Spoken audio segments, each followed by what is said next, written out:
Tell us a little bit about what makes your food so special. So, as early as I can remember in my career, going to the Union Square Farmers Market has always been the biggest inspiration for me. And seeing the delicious fruits and vegetables that farmers dedicate their lives to and creating something with them really inspires me and allows me to create the best food that I possibly can. And keeping things in their purest form, keeping things as simple as possible, and really tasting the love that goes into these fruits and vegetables is what makes me happy and satisfied. What do you love about the food that's available in this area? What's special about preparing food for folks in this area? So what's special about the New York greater area is that there is an enormous culture that was created recently and driven by certain chefs that is called farm to table. So I use locally sourced ingredients that are currently right now in peak season that are unparalleled to anything that you would taste in any other part of the year.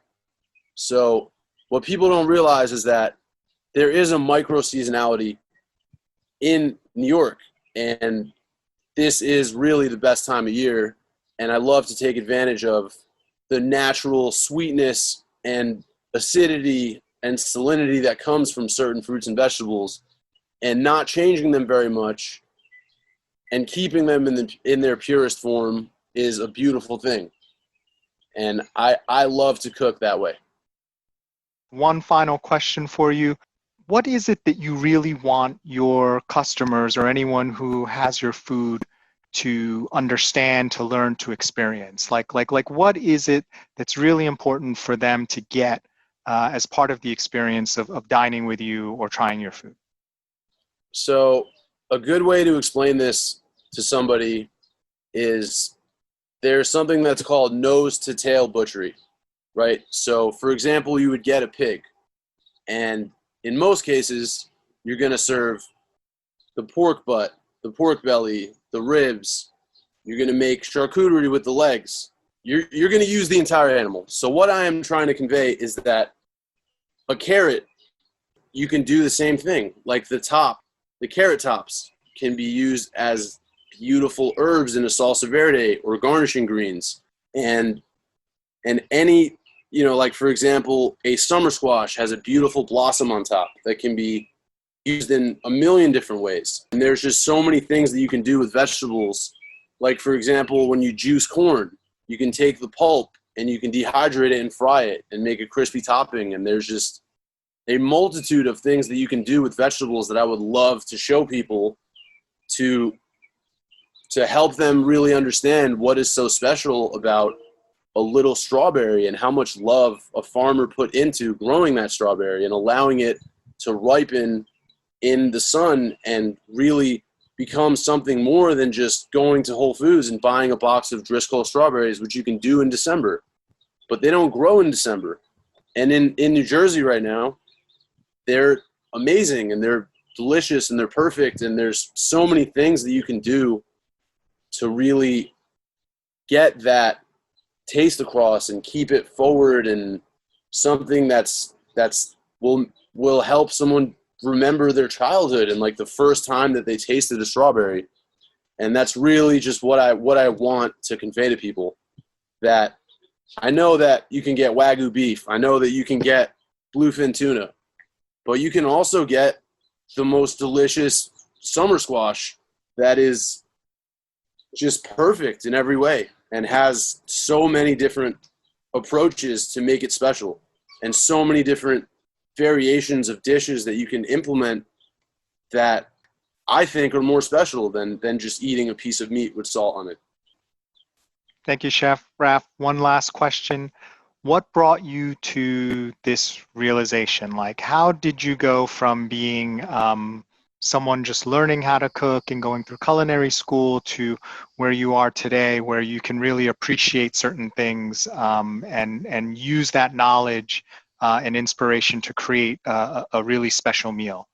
So to go back to what I was saying before, the first time that I really saw things the way that I see them today is I was at the Union Square Farmers Market, and I was with a chef of mine at the time, and I saw these beautiful heirloom carrots that had these enormous tops on them, and I just decided right away, because I saw in the restaurant they're throwing them out. So I was thinking, like, why can't you make a salsa verde out of them? And then that snowballed into just so many different things that you could do with the vegetables that people don't really use. And that is what inspires me when I go to the market, because I see things that might not be desirable and might not be what people are looking for.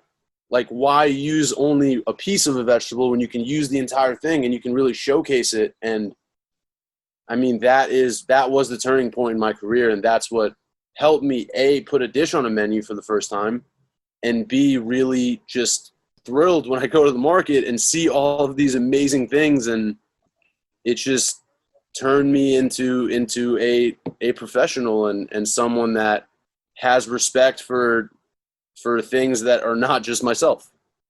You can go to a restaurant and order, I mean, whatever entree it is, but you don't really see what goes into it. You don't really see like how much passion and love we have for something so simple as, I mean, a cucumber.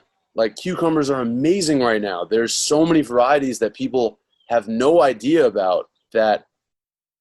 I mean, I want people to know. And when I found out, it was like I became, it's like I learned the English language again. You know, there was just a whole nother world of beautiful ingredients that I never understood, and I never had even the capacity to dream, to even conceptualize into something that now I have the ability to.